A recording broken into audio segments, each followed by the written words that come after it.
Get about 30 seconds in. Coaches. Blow the whistle, ay. Blow the whistle, ay. Blow the whistle, they can't hold a flame against you, ay.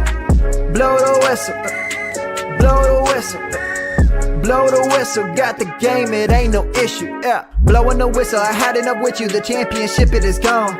Ain't listen to you, I can't give it to you, cause you don't know what I've been on. This is the Coaches Podcast. What is going on, everybody? Welcome back into the Fantasy Coaches. I am your host, as always, Coach Steve.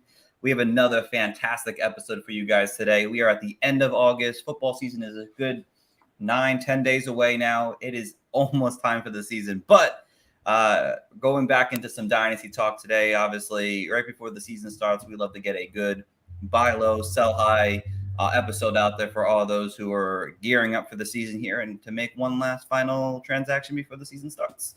So let's get right into it here.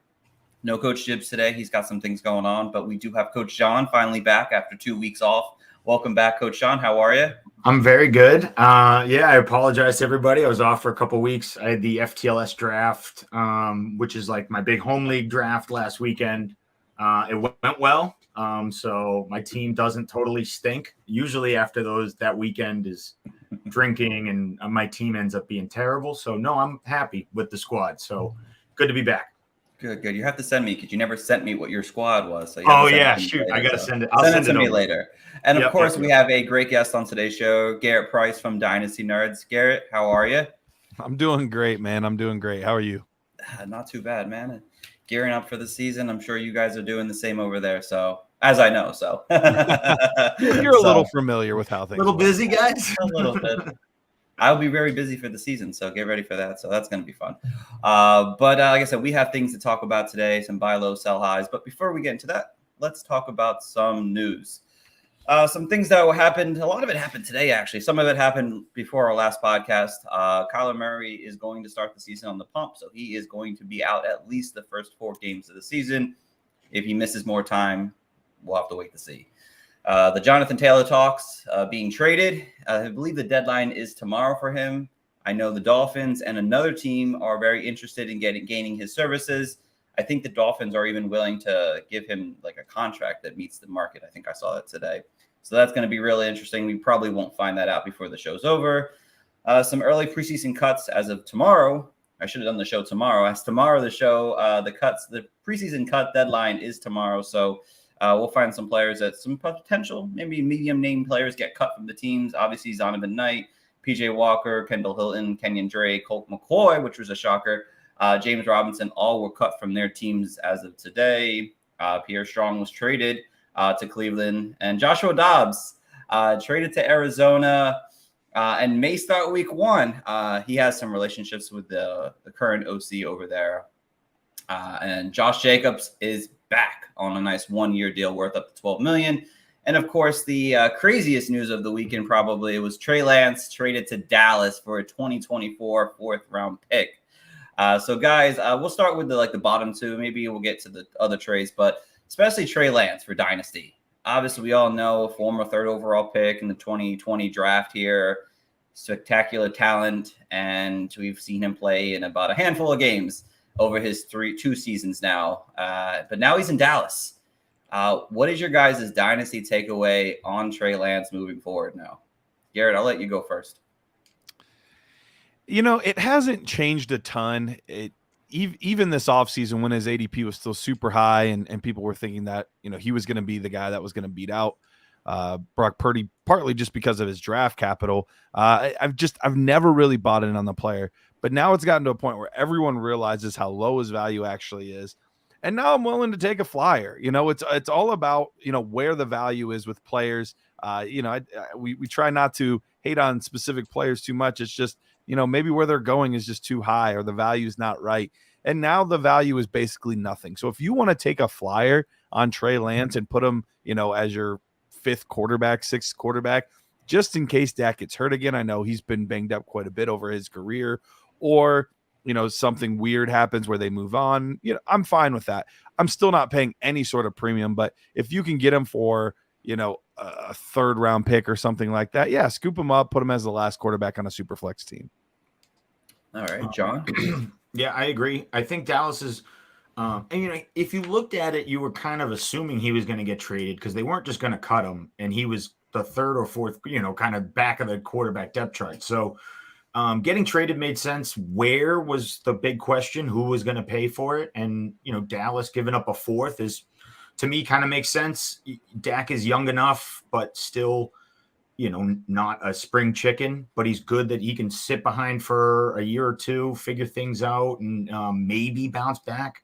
I mean, he is in my opinion, Trey Lance, he was always a project, and now he's a huge kind of reclamation project. And we all know the Dallas media is not great, so I don't know sort of how bad they're going to beat him up if he looks bad in practice. Like, it's just, I think it's a far cry that Trey becomes a legitimate fantasy superstar anymore. I just think he's just probably gonna fall kind of into white noise into the league. So I'm not really trading for him. I'm not doing much with him. But again, like Garrett said, if you're willing to throw a fourth and take a chance, maybe in a year or two he has some sort of Geno Smith resurgence. But I don't see it. Yeah, it's really tough with Trey Lance because we've seen him play in 5 starts over his NFL career. It's really hard to judge him fully as a potential NFL quarterback. And now he's going to likely sit the next 2 years in Dallas, unless the Cowboys decide to do something dramatic over the next year and a half. I know in terms of Dak's contract, there is some kind of out, even though it's an expensive out in their contract into next season. I don't know if Jerry Jones is willing to make some kind of bold move like that. Dak just really hasn't got the Cowboys to that next level. So, I mean, potentially, do they want to just mix things up and get Trey Lance in there? It could be potential, but you're going to buy low on him if you're maybe a rebuilding team, obviously, right now. I'd be targeting teams that maybe have Trey Lance as their third quarterback as a contender and say, hey, I'll give you a Jimmy G, Ryan Tannehill, give me back their third or a second with Trey Lance and see if someone will bite on that, because Trey Lance is not going to do anything for their team this coming season. I mean, he's going to sit behind Dak Prescott. He might not even start as the backup, just because he doesn't know the offense very well. It might take time for him to really get into this Cowboys offense. So it's definitely a sucky situation for him because, I think a lot of people obviously been big on him, but he's stuck in Dallas for the time being, guys. So it is what it is. Josh Jacobs now. We were all concerned that he was going to hold out. Thankfully, he didn't. How do we feel about Josh Jacobs? Is he considered how do you guys view him moving forward now? He's only on a 1-year deal. He's a 26-year-old running back, or 25, I think he is. How do you move his value moving forward in Dynasty, guys?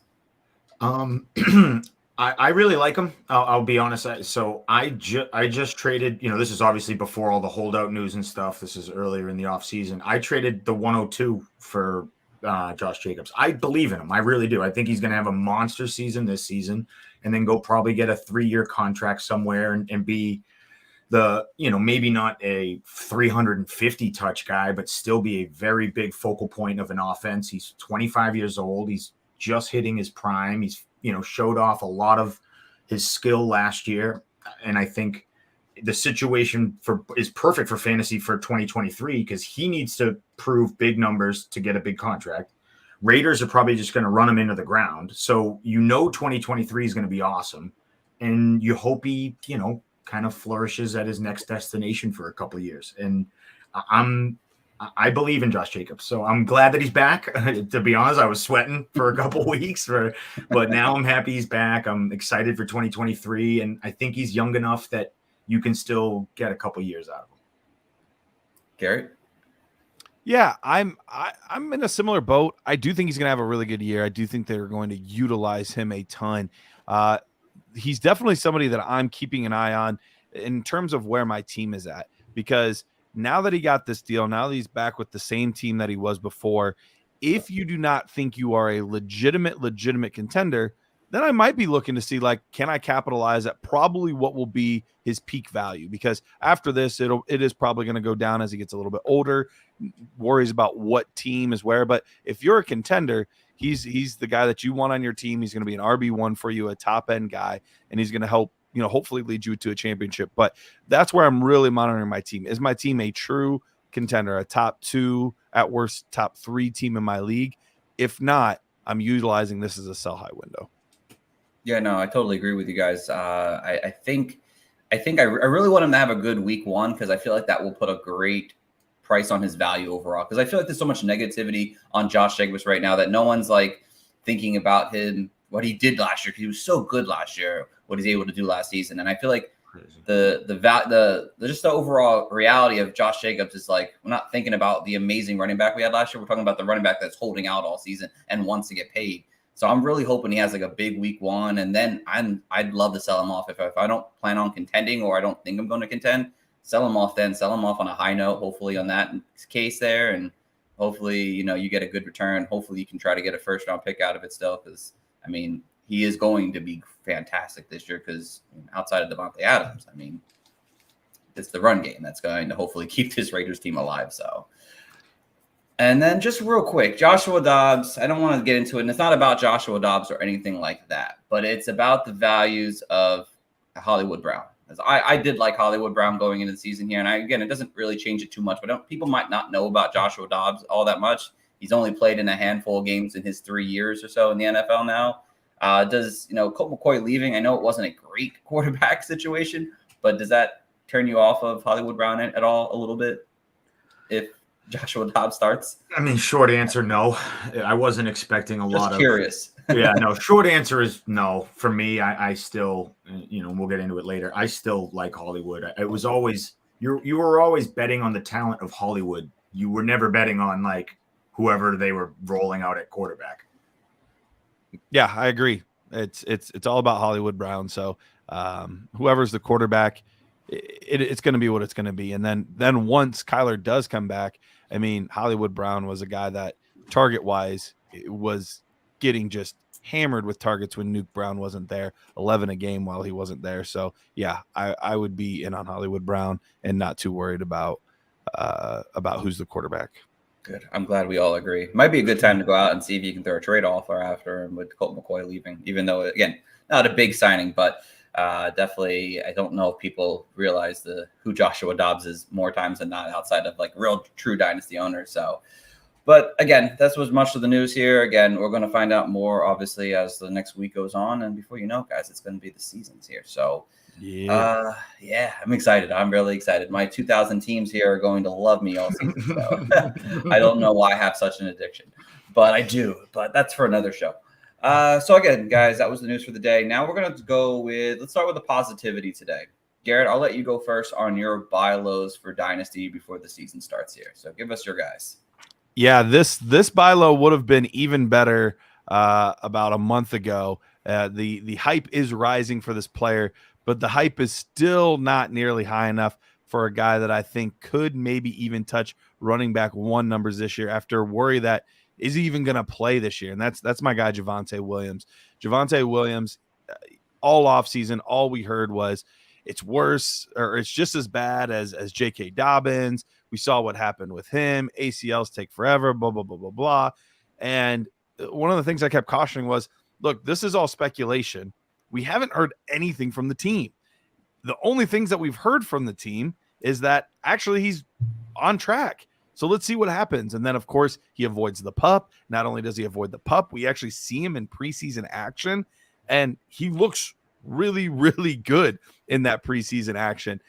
Right now, still way too low in Dynasty and redraft. Dynasty-wise, he's roughly running back 16 off the board right now. I think he's easily overall talent-wise and being a younger running back should easily be inside of the top 10. And then Fantasy Pro still has him at roughly running back 27 for this season. So just a screaming value in my opinion. But the biggest thing that makes him just such a tantalizing option for me is we know he's a stud between the tackles, breaks a bunch of tackles, runs people over. But I think there's more passing game interest than we originally thought. Remember in games last year with Russell Wilson, he averaged in games that he finished, because obviously he missed the one due to the injury, but in games that he finished, 7 targets a game from the running back position in his one game back this year. So it's only one game, but let's also remember it was only one quarter that he got to play. 5 targets in that one quarter. So they're throwing the ball to him a ton. So if he gets a lot of volume in that passing game, all of a sudden he could just be an absolute screaming value this year. And remember, he's still very young, so he's still a long-term option for dynasty teams. No, I like that there. John, how do you feel about Javonte Williams? I mean, I agree. I mean, Javonte Williams is an awesome sort of, the fact that he's getting back so quickly is great. I'm usually one of those guys that looks to sort of the year 2 removed from an injury. But I mean, if Javonte's healthy and looking like he's looking now, you need to buy in now. Because if you wait until 6 months into the season or halfway through the season, whatever it is, it'll be too late. So I think it's getting a little late now to buy into Javonte. I think everyone's sort of licking their lips at week 1 already. But if you can pry him away from a team, I think now is the time to do it. And like Garrett said, you're going to have a little bit of he might have a strong 2023 and then a monster 2024. Like it could get really, say Denver totally stinks and they go get Caleb Williams. Like, it's like they could have a great future going forward. But I like it. I like the pick. I think the fact that he's showing health early is nice. And again, we weren't even expecting him to be here. So the fact that he's playing and could be a starting player on your roster is awesome. Yeah, no, it's definitely a really good pick, honestly. I mean, I think everyone's had the mindset that he was going to miss half the season. But, like Garrett said, the coach is telling us he's on track. He's looking good. And I think when we talked about him last year, I know we were talking about him taking over as the 1A on the offense. I think he's going to do that this year. If he remains healthy and continues to progress, even though we've seen it already, he should be in line for the 1A role. I'm hoping it's more than what we saw 2 years ago with him and Melvin Gordon. It was like 50-50. But hopefully we can get like a 60-40 with him and P. Ryan, at least, that he actually takes control of that offense there. But again, it's a good time to buy low on a running back that's young, because if you can buy him now and mid-season something happens to your team, doesn't look good, and he's looking good, you can get big return in your investment on that. So definitely a really good one there, Garrett. We do have a trade in the comments here from Smokey the Cat. What up, guys? Should I trade Josh Jacobs and Drake London for Jamar Chase? 12-team PPR, current lineup: Burrow, Bijan, Gibbs, CD, DJ, Muth, and Jacobs. Thanks. So how do you guys feel about this?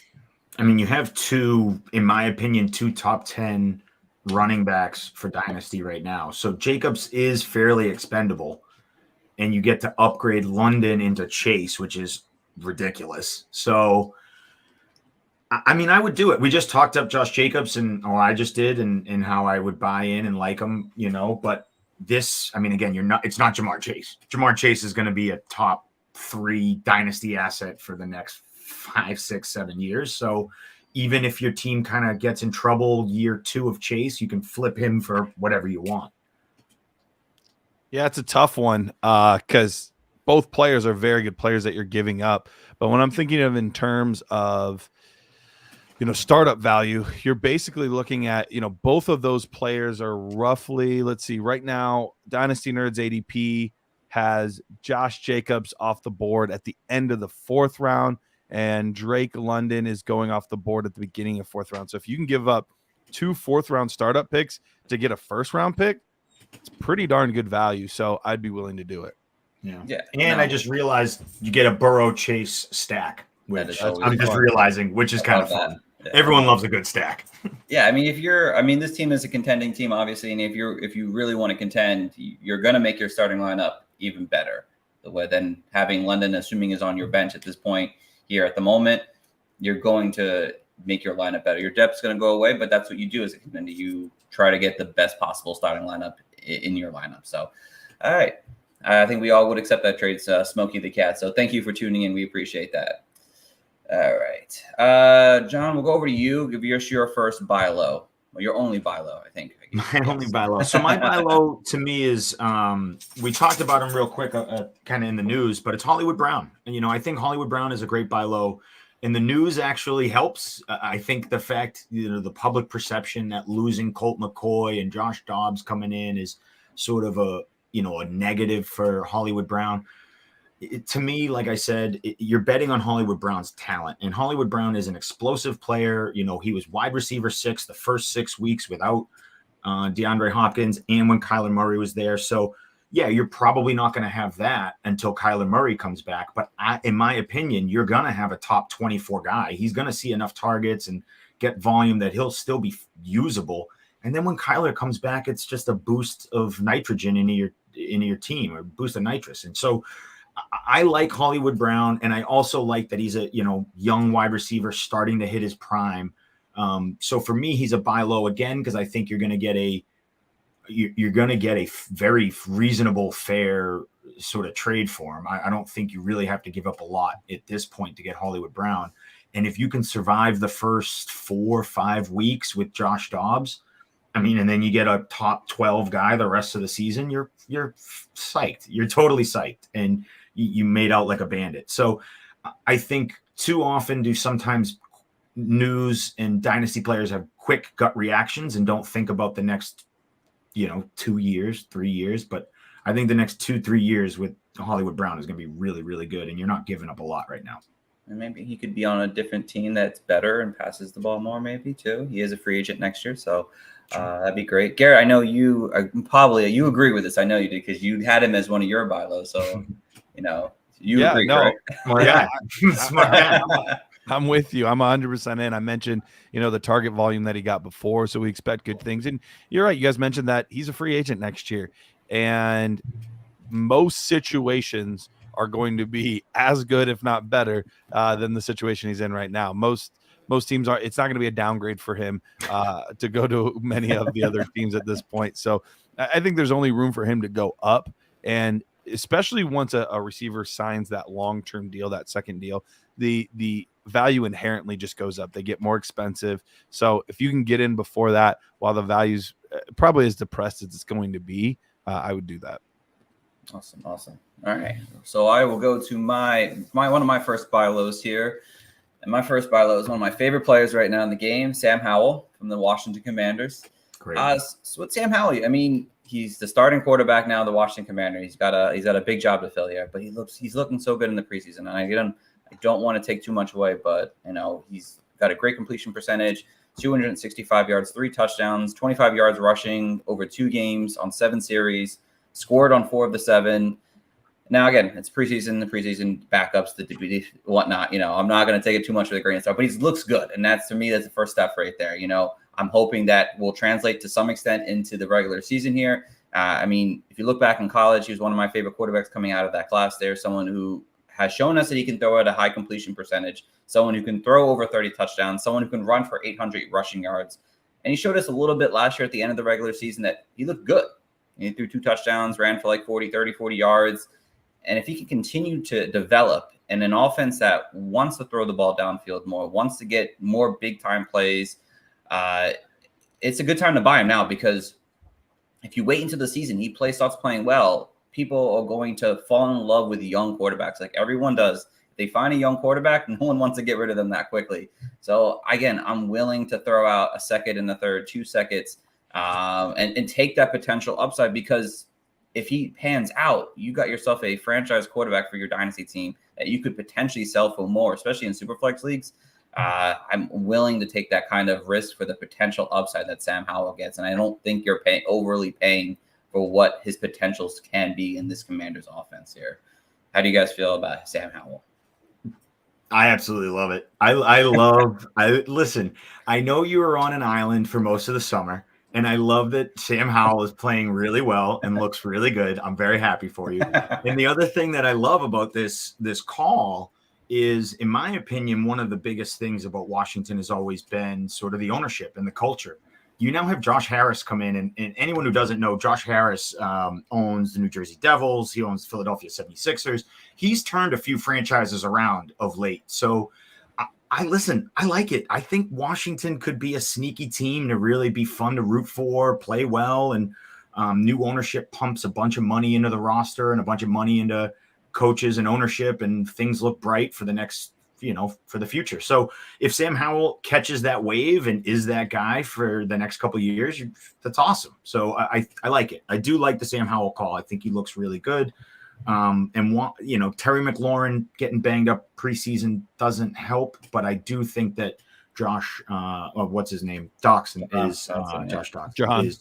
Jahan Dotson. Sorry. is totally fine and can fill in that role. There's depth issues. You get still farting around with Curtis Samuel, but I think they'll be fine. I'm torn on this one because from a player perspective, I really like Sam Howell. I think he's a good quarterback. I think he's an underrated athlete. I think he's very accurate. So as far as like looking at this from a player perspective, I'm in. I think he way outperforms his ADP. Where I'm torn on this is similar to what you just mentioned, John, but on the opposite side of it, anytime that we have new ownership comes in, they usually want things their way. So Ron Rivera hasn't done an amazing job over the past couple of years. And so we could literally see them just after this season, if they're not a playoff team, we could see them just clean house. The only contracts on that offense with any sort of value are actually the two receivers and McLaurin and Dotson. Everybody else are on like 1 and 2 year deals that they could easily get out from. So this could be a full clean sweep after the season. So that's my hesitation.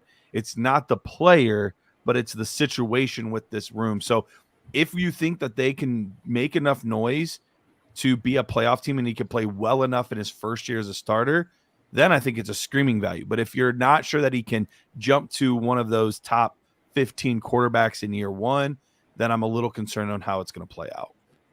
No, and I totally get that. Honestly, there's definitely risk when it comes to Howell there with everything that goes around, especially the back stuff, because like you said, ownership will love to change things. If a new coaching staff comes in, they want to go a different direction. If Howell is not standing up to that level, it makes a lot of sense. But man, I love him. I love him so much. He's a good player. He's a good player. He's dude. Every time I watch a preseason game, I think of you now. When I see him like throw a dime, I'm like, oh, let's go, Steve. Yeah, when I was doing the podcast last Monday night, and they were playing the Washington versus the Ravens, and I was just whoever our guest was, I was like, Sam Howell. Sam Howell's all over Twitter tonight. Oh, this is great. So moving the chains yet again. Let's go. Touchdown after touchdown. So again, it was preseason. So, but Garrett, we'll go back to you. Give us your second buy low of the evening. Yeah, second buy low is another guy that I've been a big fan of for a long time. And in some senses, he's a little bit of a post-hype sleeper because there was a lot of buzz around him last offseason.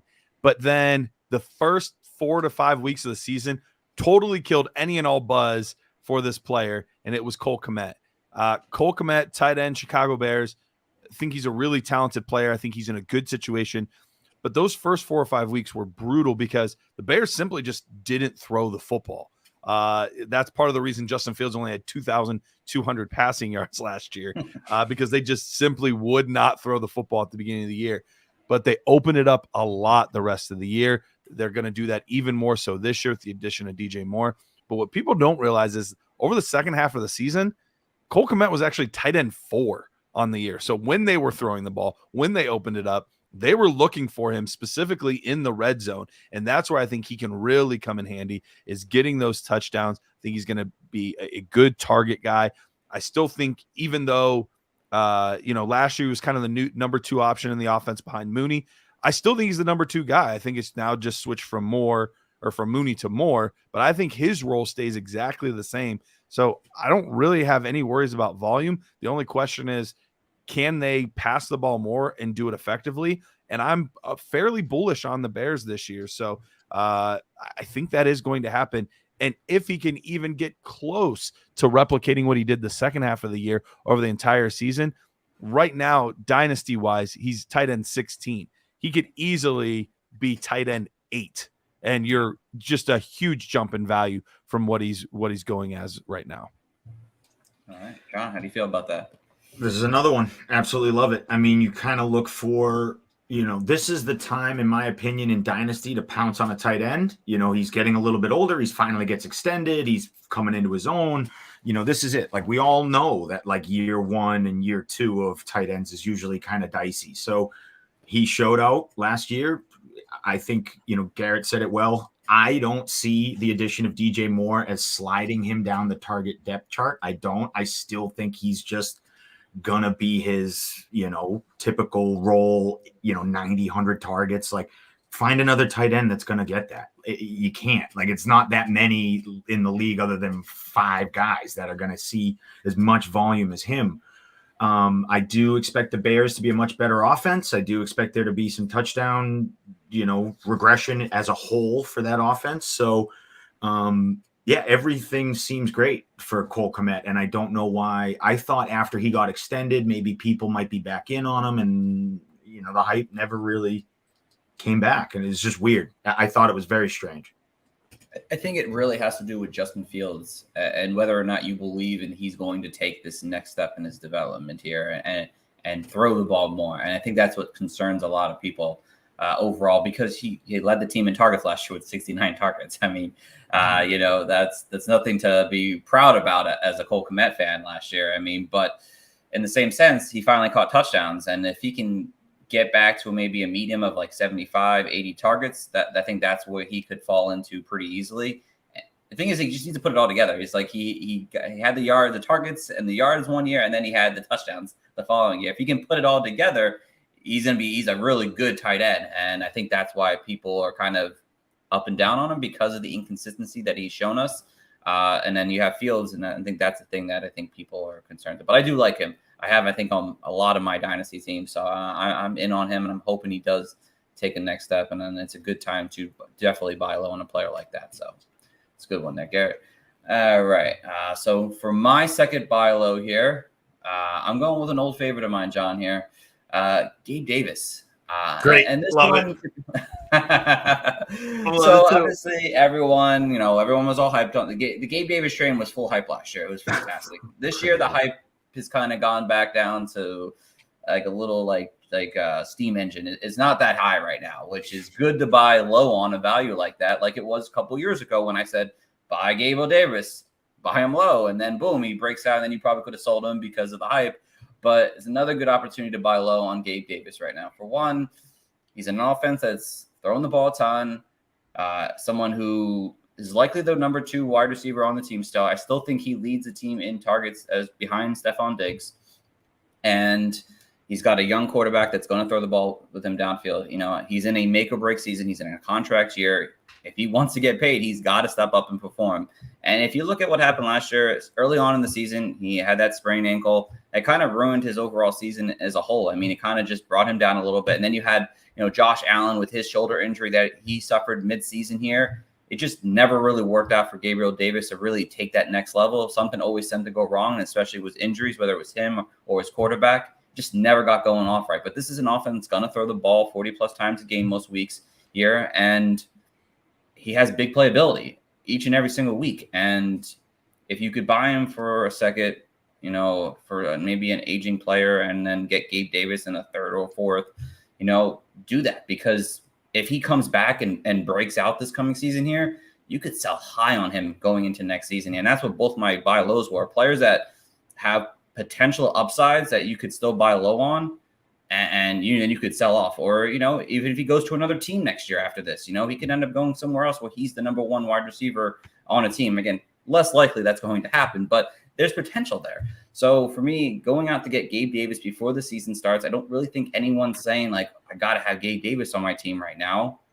Go get him, because if he balls out this season, he could be a really good value for you to have now. So I don't know how you guys feel about Gabe Davis, but that's how I feel. I agree 110%. This was my problem with Gabe Davis all last season.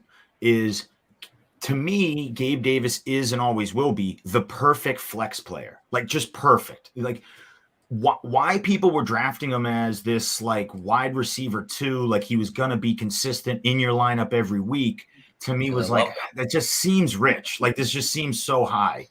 Listen, I get it. He didn't have a great season. He still had over 90 targets. Like, I don't expect him to have such a terrible catch rate. He's probably closer to in the mid 60s than he is mid 50s like he was last year. So even if he brings that up, his stat line will look a lot better. And the best part about Gabe Davis is, A, like you said, you don't have to invest a lot. You can pick and choose when you want to start him now, which is how it should be.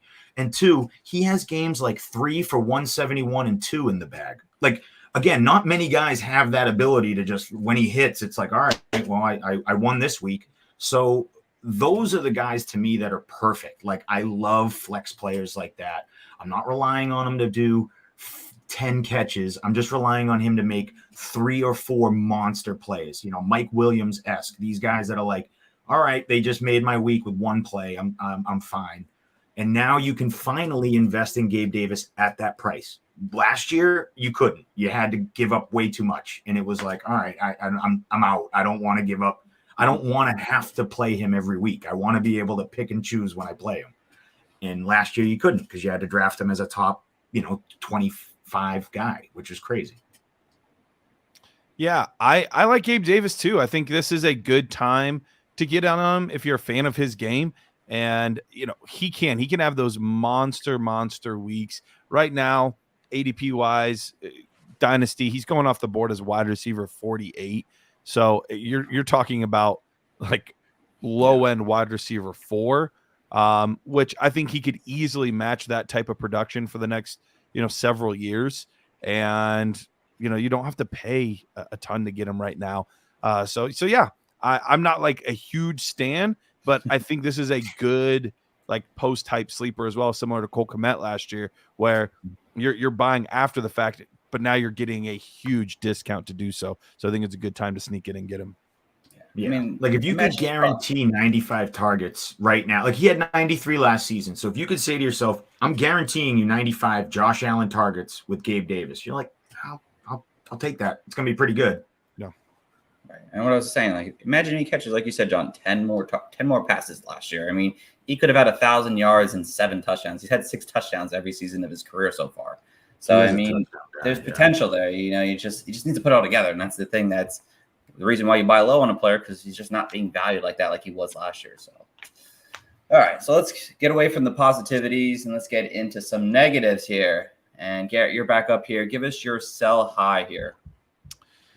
So the guy that I'm selling high here it's probably not going to be a popular one because this is somebody that's getting a lot of pub, a lot of hype. A lot of people are really excited about this guy, but I think it's just a little rich for my blood at the moment, and that's George Pickens. George Pickens, talented receiver, highly rated guy coming out of college. But the thing that is difficult for me about George Pickens is, I think we've for some reason completely forgotten about Deontay Johnson. Deontay Johnson is the guy that leads the team in targets every year. I think he's going to continue to lead the team in targets simply because of how his route tree works, the way he's utilizing the offense. He's a guy that's going to be a focal point of the targets. When you have Pickens, he's more the big play guy, which is a lot of guys can perform well as a big play guy, but I don't think he's going to get as many targets that way. But B, I think we've all bought into the highlights a lot because he is a fantastic highlight play kind of guy. He can make some of the most spectacular catches that you will see in the league. But what's the reason that he has to make those spectacular catches so often? It's because he's not great at separating.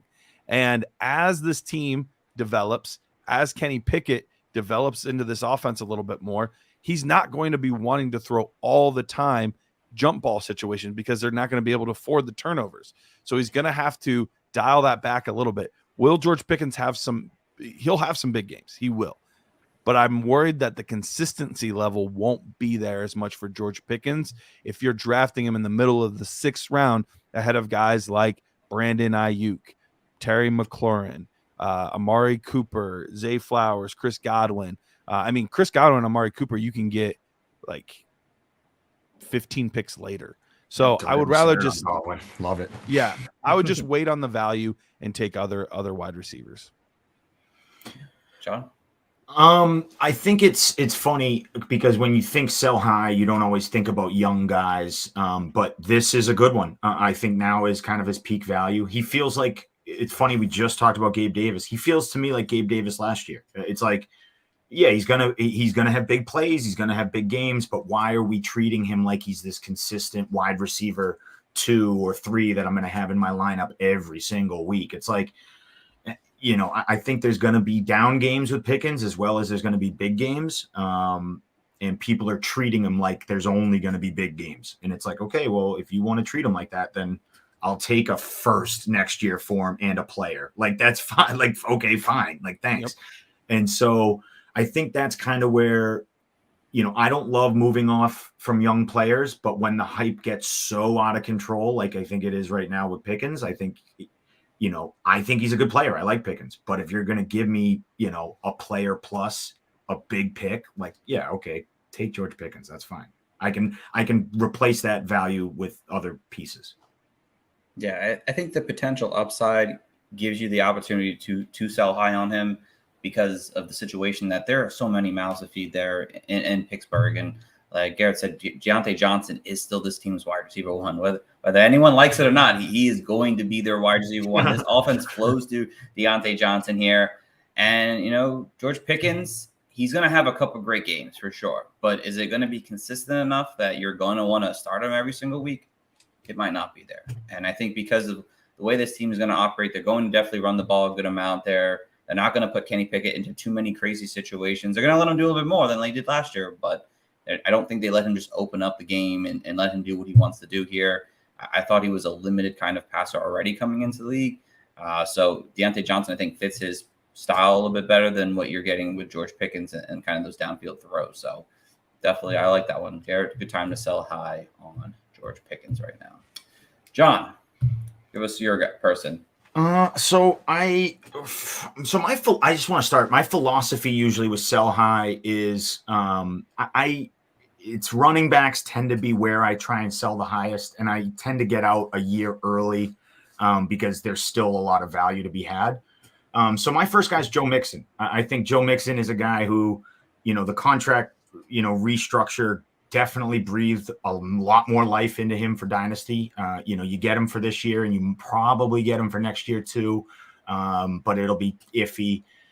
I think a contending team looks at Joe Mixon and says, yeah, this is a type of piece that could really sort of give me depth, put me over the top. Like I could really use Joe Mixon. And if I get 2024 out of him, then it's a gift.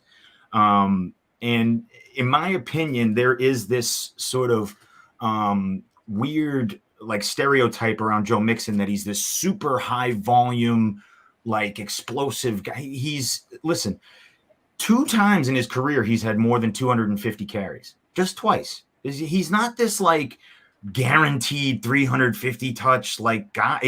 He gets banged up. He has off games. They throw 60 times one week. It's like, there's situations where it's not always rosy with Mixon. So, I don't think it gets any better as he gets older. He's down to under 4 a carry, now. So I'm just like, if you can trade now and get him to a contending team who understands what he is and is like, yeah, I'll take him for a year. I think it's time to get out. And this is, again, a conversation back to, philosophy of dynasty. You have to really look at your team and understand, like, am I a lock for the playoffs? Am I a lock for top 5? Because if not, like, Joe Mixon does me no good, like none. So I might as well trade him away and get a young asset, go get a Kendre Miller, go get a young guy and see what you can do. But like, what's Mixon doing on your team if you finish in the 10th? Nothing. Okay. Garrett, how do you feel about Mixon? I'm never going to argue a running back sell almost ever. If you don't think your team is a contending team, then I'm fine with you not having any running backs. Like, if you don't think you can win it all, like, move. It's a short shelf life, and teams there's just not enough of them to go around. So teams, especially in season, once injuries start occurring, will overpay for running backs time in and time out because there's just so few valuable running backs out there. So I'm never going to argue a sell high on a running back, and especially you add in all of like the legal stuff that's going on with Joe Mixon. Yeah. It does look like, he's going to be fine, but you just never know what the NFL is going to do as far as random suspensions and things like that. So, yeah, I have no problem selling Joe Mixon. Yeah, I mean, obviously, I have no issue with it. I mean, I've been buying him as a contender, though, on a couple of teams. But obviously, if you're not a contender, and if you think you're not a contender, you should probably try to sell off on him. Again, in season, I always say sell your elite running backs if you're not contending in season. Like you guys both said, kind of to some extent, that people will pay up for running backs. And they always do. If they need a running back, they will give you a first-round pick next year for a running back more times than not. Even if it's 2 years out, they will give you a first. So it's definitely worth it to sell them. So for sure. So, Garrett, I'm going to go back to you on this one next year. So give us your second sell high. Yeah, the last guy that I'm selling high on, and it's hard because I've had him on a lot of teams, and he's been so freaking good on these teams for so many years. But it's more just the value is just way too high for me for where he's at in his career. And that's going to be my guy, Tyreek Hill.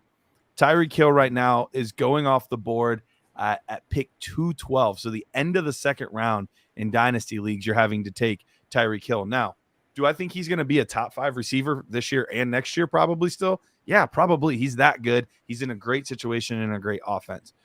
The problem is I don't know how many years we have left with Tyreek Hill. He mentioned before that when his contract's up, he's probably going to retire, which his contract's up in 2 years. Now, there is like a team player option thing going on for a potential third year. We'll see how it all goes. But you add in the fact that when you look at all of the receivers that are going below him that are significantly younger than him, and I think could still put up close to, if not wide receiver 1 numbers over the next couple of years, the 2 guys specifically behind him, several picks later, Devontae Smith and T. Higgins are going several spots below Tyreek Hill. And I would rather just get the age bump there and know that I have 5 to 6 years left as opposed to 2 years left on a player. So this is nothing against Tyreek Hill as far as his production. Going to have an awesome next 2 years, but it's another one where if I'm, and if I'm a contender, this is always subject to, if you're a contender and you have a guy that's producing, ride him to the ship. Like there's no reason to sell him right now. If you're a contender, ride him to the ship. But if you're not sure that you can win it all, he's a guy that I only see his value dropping over the week by week. It could end up dropping as people see that ticking time bomb getting closer to that 2 year window. John, how do you feel about Tyreek Hill? I like this one too. I mean, this is another good call because the perceived value on Tyreek Hill, especially in dynasty, going off at 212 is, look, I got a locked and loaded top 3 guy for a while, and I don't know if you do, right? So if you can get multiple firsts, if you can get, go get, a player plus a pick or 2, go get, Jahan Dotson plus some picks, you can make some moves and go younger for your roster if you're not contending. And that's why I love these, conversations, because it is always team dependent and situation dependent. And that's what makes dynasty so fun is there's a million ways to skin a cat. And so a trade that works for you might also work for the person you're trading with. It's like, this is just how it works. So, if you are a contender, I think you ride Hill, but now's a good time to get out if you're a bottom 5 team. Yeah. I mean, there's obviously a ton of value. I mean, I hate it, obviously. But I mean, it makes a lot of sense here because I think you're going to get elite value, and the older he gets, the value is just going to drop for a guy like Tyreek Hill. And obviously, his contract is saying that he's going to be done after his contract and whatnot. People think about those things now and like, oh, well, I don't want him. He's not going to have any value in a few years. Going into the season, this is the point where you sell a guy who we all know has elite top 5 upside. Sell for big, get your return for him now.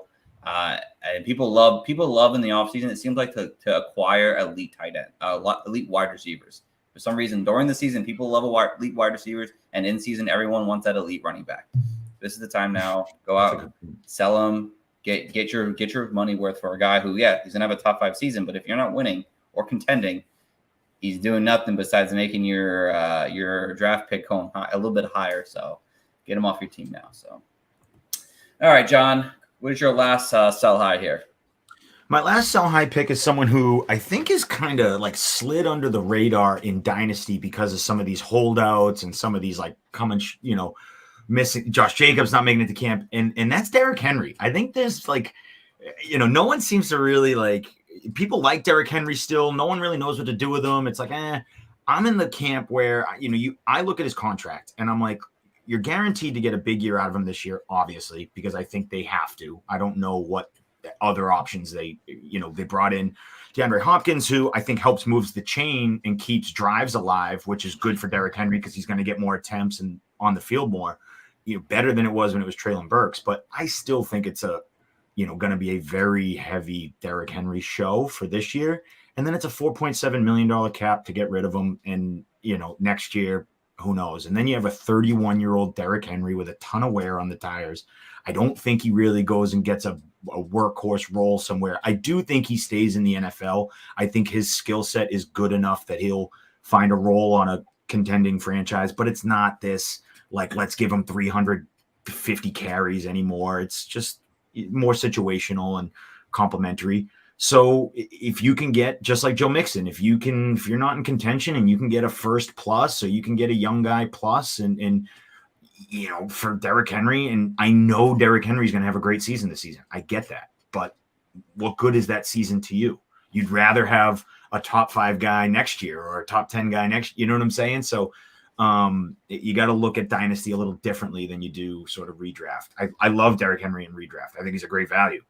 But dynasty, I'm like, all right, and I'm out. Usually good values in redraft are good sells in dynasty, because you're like, all right, this is, so I love Derrick Henry. He's done a lot for a lot of my franchises, but so did Todd Gurley back in the day. And when the wheels fell off the bus for Todd Gurley, it really fell off the bus. So I think Derrick Henry is probably a year or two away from that as well. Okay. Garrett, how do you feel about Derrick Henry? Yeah, once again, older running back. I'm fine selling him. Especially the one thing you didn't mention is, and I'm a huge fan of this player, but Tyjae Spears. Yes. Spears has looked fantastic all preseason. One of the largest yards after contact numbers in the preseason. It's a changing of the guard. The time is coming. The team is not what it once was. This is their last push that they're going to probably be making. And then they're going to probably enter more of a rebuild type of situation. And I could even see, even though I do think Derrick Henry is going to get a lot of work, I could see a scenario where if things don't go how they plan by week 6, 7, 8, wherever the trade deadline is, I don't remember exactly where it is in the NFL, but if things aren't looking as good as they had hoped, I think there's a scenario where they could even move on from Derrick Henry and trade him to a franchise that's a contender. So I think it's a good time to probably move on. Yeah, no, I mean, obviously it is. I think you might have to, if you really want the best value, you might have to wait though until in season on a guy like Derrick Henry because of his age, and everyone knows his age and knows he's on the end of his contract here. Again, these are my leagues, in my experience, that I can't seem to get a first, which makes sense. People might not want to give up a first for a 30-year-old running back. But in season, people get desperate and they need that elite player who puts up 15 points a game. So you might have to wait a little bit if you really want true value. But again, then you're risking it with injuries and all that. But it might be worth the risk with a guy like Derrick Henry. He should be healthy for a whole season, hopefully. So, and Derrick Henry is one of those players where all he needs to do is have one of his classic Derrick Henry games, and you're like, oh yeah, this guy's still unbelievable, and you can trade him away a lot easier when he just puts up, a 40 bomb, and you're like, oh, I'm sure floated out into the league. It will happen. So 100% it will. Absolutely. So let me go to my one sell high here, and I'm going with Darren Waller.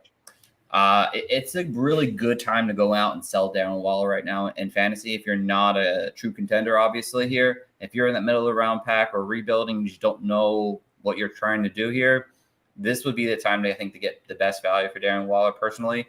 Yes, there's potential for him to really thrive this season, and he really could. I mean, he's looked good in minimal time so far with his first team offense here. But again, he's playing minimal time in the games.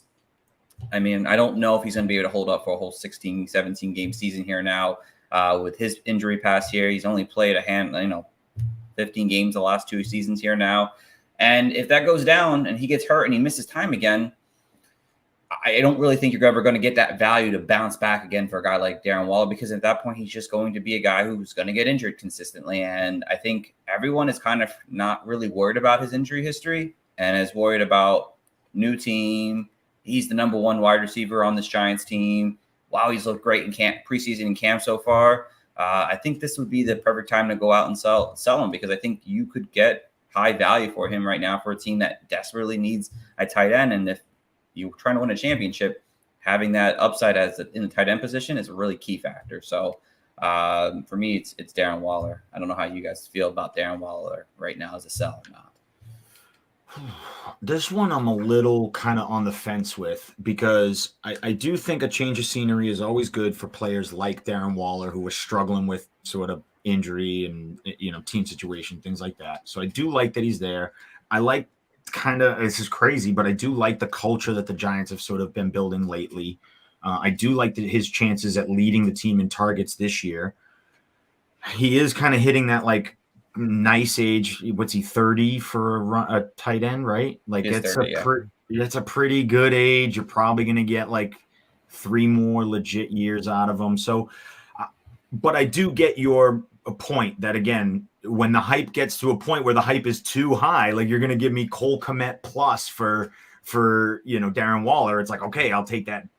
Sure, absolutely, I'll sell. So, what you're getting for him really changes the conversation for me. I wouldn't just give them away for a late second or something, but if you can turn them into another young tight end plus, K Dotton plus, Cole Kmet plus, I like it. I don't hate the trade. Yeah, with Darren Waller, it is an interesting situation because he's had a very roller coaster career where he's had some crazy high peaks in value, some crazy, low moments in value, and we're back up toward the top again. And it's going to fall into a similar theme that we've talked about, but anytime a guy is hitting towards the twilight of his career, he's always a valuable sell if you're not a contender. So we could replace him with almost any one of these players and say okay, are they in probably the last 2 or 3 years of their career? Well, it's probably a good time to sell if you're not a contender. So, so I'm never going to argue that. I do like Darren Waller for 2023, but I would be fine selling him if I'm not a contender. Awesome. All right. Well, that is going to wrap up our show tonight, guys. That was some buy low, sell highs. Obviously, the news we talked about before here. Garrett, my friend, awesome guest to have you on as always, man. I love getting you on. As I said, it was a while since we had you on last, and I was like, I got to get Garrett back on the show here. So I'm glad we were able to make this work. Thanks for coming on today's show. As always, if you want to say anything, man, I'll give you the floor. So. No, I appreciate you guys having me on. I had a good time. It's always fun to talk about these players and think about their values right before the season gets going. So I enjoy it. Yeah, you can follow me on Twitter or on X or whatever it's called at Dynasty Price. I'm talking all things fantasy football, rookies, all that good stuff. So you can follow me on there. Catch the Dynasty Nerds show. Drops every Wednesday morning. Awesome. Yeah, I think that should be the new slogan for X. It's Twitter or X or whatever it's called now. Yeah, everyone does the same thing. It's so great. Coach John, anything you want to mention before we get out of here? Nope, just a big thank you to Garrett, our guest. Shout out to Dynasty Nerds. Again, one of the original podcasts in my rotation. Love all the work you guys do at Dynasty Nerds. I've been a Dynasty degenerate for a little while. Yeah, you too, Steve. I've been a Dynasty degenerate for a while, and you guys really sort of amplified my knowledge of the game. So I always appreciate that. You guys are great people. So thanks for coming on the show. I appreciate that. Thanks, man. And you guys are on Sleeper now, which is awesome. That's true. That's true. We did just. Yeah, Dave just deal with Sleeper, so our mini is coming there very soon. That's awesome. Congratulations. Awesome. Thanks. And of course, everyone who tuned in, whether you're listening to us live, whether you're listening to us afterwards on your podcast or whatever you listen to us, we do appreciate you guys always jumping on. This has been a long off season here now, and we're ready to help you guys get into the season here, help you guys during the season, win some championships. Like I said, we won't have another show until the first game of the season when we talk about week 1 starts and sits. Maybe I'll jump on for a show and do something, but we're not going to have an official show with the 3 coaches until then. So again, thank you guys all for tuning in. As always, go check us out over on X or Twitter or whatever at Coaches Fantasy. And of course, check out our YouTube channel at the Fantasy Coaches. So We thank you all for listening. Tune in until next time, guys, and have a good one. Back to back is not far-fetched. We got a couple of claws.